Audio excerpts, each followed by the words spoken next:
BJP 24 घंटा नफरत, हिंसा, नफरत, हिंसा, नफरत, हिंसा। सर, कहां तक इन लोगों ने डर फैला दिया। मैं आपको अयोध्या से शुरू करता हूं। सर नमस्कार। और मैंने इनसे पूछा कि हुआ क्या, और इनका जवाब आया, अयोध्या में एयरपोर्ट बना, अयोध्या की जनता से जमीन छीनी गई और आज तक उन्हें मुआवजा नहीं मिला है। उन्होंने कहा, सही बात, उन्होंने कहा कि अयोध्या में जो भी छोटे छोटे दुकानदार थे, जो भी छोटी छोटी बिल्डिंग्स थी, उन सारों को तोड़कर गिरा दिया गया और उन लोगों को सड़क पर कर दिया गया।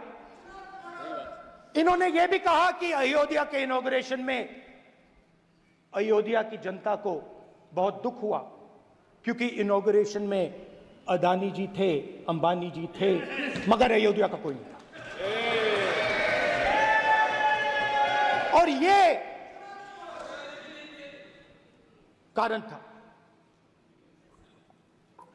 था कि अयोध्या की जनता में, उनके दिल में नरेंद्र मोदी जी ने भय डाल दिया। उनकी जमीन ले ली, उनके घर गिरा दिए और फिर अयोध्या के गरीब लोगों को, किसानों को, मजदूरों को मंदिर के इनॉग्रेशन तक नहीं जाने दिया। मंदिर के इनॉग्रेशन छोड़ो, उसके बाहर भी नहीं जाने दिया।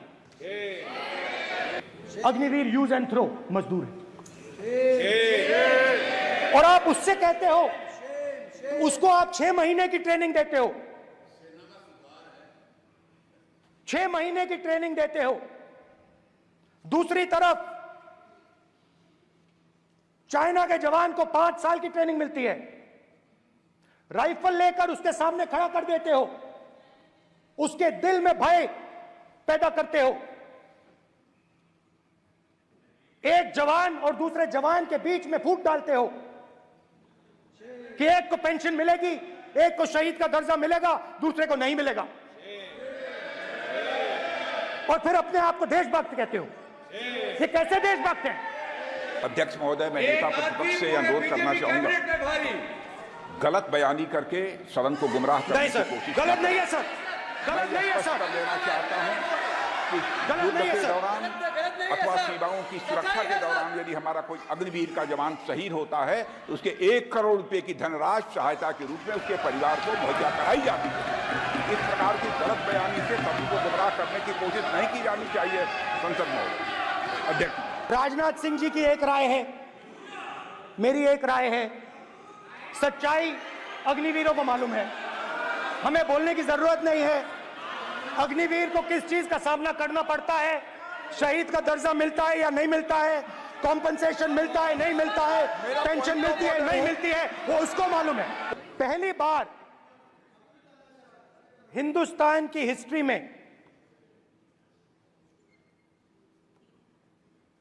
जनता से स्टेट्स छीने गए हैं।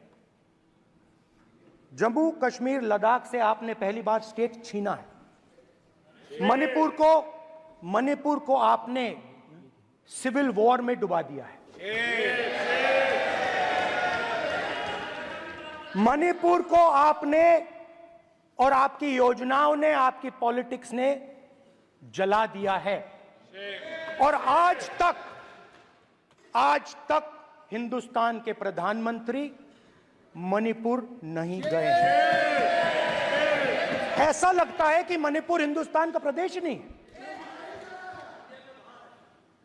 प्रधानमंत्री के लिए मणिपुर स्टेट ही नहीं है। मणिपुर में सिविल वॉर हो ही नहीं रही है। और एक बार बयान दिया हमने, मतलब प्रेशर लगाया, हम गए, हमने प्रधानमंत्री से कहा एक मैसेज दे दीजिए, मणिपुर चले जाइए, जनता की वहां रक्षा कीजिए। नहीं, आप किसी भी छोटे व्यापारी से पूछ लो, किसी भी स्मॉल मीडियम बिजनेस ओनर से पूछ लो, ये आपको बता देगा। गुजरात में मैं गया, टेक्सटाइल ओनर्स के साथ मेरी बात हुई, मैंने उनसे पूछा नोटबंदी क्यों हुई, जीएसटी क्यों हुई, साफ बोला अरबपतियों की मदद करने के लिए जीएसटी और नोटबंदी की गई है। नरेंद्र मोदी जी अरबपतियों के लिए काम करते हैं, सीधी सी बात। मैं जाता रहता हूं और आपको गुजरात में हराएंगे इस बार। आप लिख के ले लो, आपको ऑपोजिशन इंडिया गठबंधन गुजरात में हराने जा रहा है।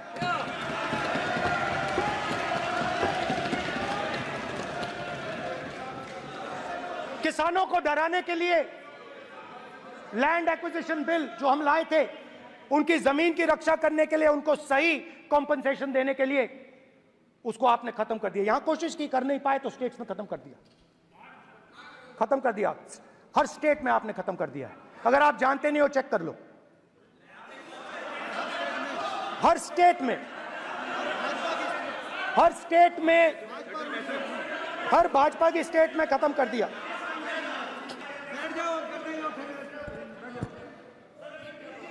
उसके बाद किसानों को डराने के लिए, याद रखिए, शिव जी कहते हैं डरो मत, डराओ मत। किसानों को डराने के लिए आप 3 नए कानून लाए। प्रधानमंत्री ने उनसे कहा कि ये आपके फायदे के कानून हैं। सच्चाई थी कि वो अदानी जी, अंबानी जी के फायदे के कानून थे। हिंदुस्तान के सारे किसान खड़े हो जाते हैं। आज तक सड़क ब्लॉक है। अगर आप वहां जाएंगे, आज तक आपको दिखेगा कि वो सड़क जिस पे किसान आए थे, वो आज तक बंद पड़ी हुई। हरियाणा में 2 जगह किसान खड़े हो गए, कहते हैं नहीं, ये हमारा नहीं है, आप हमारे से हमारी मेहनत का फल छीनना चाहते हो, हम इस बात को एक्सेप्ट नहीं करेंगे। आप उनसे बात नहीं करते, आप उनको कहते हो, आप बात नहीं करते।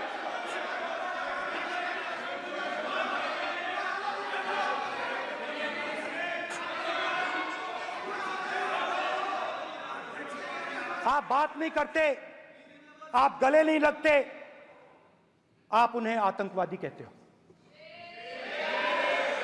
आप कहते हो ये सब आतंकवादी हैं। झूठ नहीं है, सच है।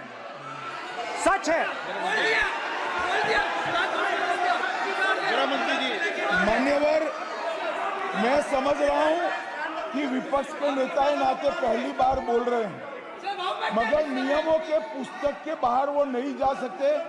ये स्टेटमेंट कर रहे कि हम कहते हैं कि किसान आतंकवादी, तो कैसे सदन में चल सकता है? मान्यवर, आप एक तरफा नियमों के ऊपर जाकर उनको रियायत दे रहे हो। मान्यवर, हमें संरक्षित करिए, ऐसे नहीं चलता। 700 किसान शहीद हुए। हमने इस हाउस में कहा कि किसानों के लिए मौन होना चाहिए, आपने मौन नहीं होने दिया। आपने कहा ये किसान नहीं है, आपके मुताबिक ये किसान नहीं थे, ये आतंकवादी थे। स्पीकर सर, किसानों ने मांगा क्या? स्पीकर सर, किसानों ने मांगा क्या? किसानों ने सिर्फ ये कहा कि अगर 16 लाख करोड़ रुपए अरबपतियों का कर्जा माफ हो सकता है तो हमारा भी थोड़ा सा कर दीजिए। किसान ने यह कहा कि हर प्रोडक्ट के लिए सही प्राइस मिलती है, हमें भी एमएसपी दे दीजिए। और आप लोगों ने कहा किसान का कर्जा माफ नहीं होगा और एमएसपी नहीं मिलेगी।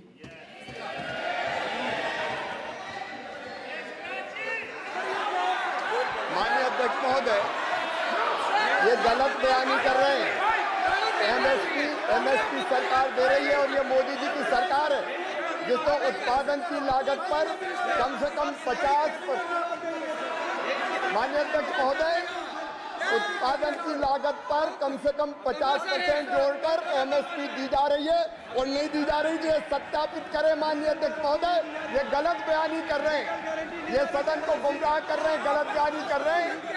आज भी एमएसपी पर खरीद जारी है और अभी खरीद की फसलों के एमएसपी के रेट हमने तय किए। ये बताए जब इनकी सरकार थी तब एमएसपी कितनी मिलती थी और उस समय खरीद कितनी होती थी माननीय अध्यक्ष महोदय, उस समय खरीद कितनी होती थी। आज भी एमएसपी पर खरीद जारी है माननीय अध्यक्ष महोदय, ये गलत बयानी कर रहे हैं। ये सत्यापित करें इसको कि एमएसपी पर खरीद नहीं हो रही। प्रोफेशनल एग्जाम्स को आपने कमर्शियल एग्जाम्स में बदल दिया है। NEET is not a professional exam, NEET is a commercial exam. NEET में एक स्टूडेंट टॉपर हो सकता है, एक्सीलेंट स्टूडेंट हो सकता है, मगर अगर आप उसके पास पैसा नहीं है मेडिकल कॉलेज में नहीं जा सकता। सिंपल सी बात। नीट का पास मार्क 22% है। वो पूरा का पूरा एग्जाम, सर एजुकेशन मिनिस्टर पूरा का पूरा एग्जाम अमीर बच्चों के लिए बनाया गया है। कोटा में पूरे के पूरे एग्जाम को आपने सेंट्रलाइज किया। हजारों करोड़ रुपए बन रहे हैं, हजारों करोड़ रुपए बन रहे हैं और कमर्शियल पेपर जो आपने बना रखे हैं, कमर्शियल एग्जाम्स, 7 साल में 70 बार पेपर लीक। प्रेसिडेंट्स एड्रेस में ना नीट की बात होगी, ना अग्निवीर की बात होगी, ये बातें नहीं होंगी। और हमने कहा, हम स्पीकर सर, हमने कहा कि एक दिन का डिस्कशन अलाउ कर दीजिए। हम आपके साथ खड़े होकर इसको रिजॉल्व करना चाहते हैं। इंस्टीट्यूशनल फेलियर है, हम आपकी मदद करना चाहते हैं, रिजॉल्व करना चाहते हैं। सरकार कहती है नहीं, डिस्कशन नहीं होगा, भविष्य का डिस्कशन हो ही नहीं सकता। तो ये हालत है। जहां भी ये देखते हैं, ये सोचते हैं कि भाई भय कैसे पैदा करें, माइनॉरिटीज को डराते हैं। नहीं, कांग्रेस नहीं डरती आपसे, आप कांग्रेस से डरते हो।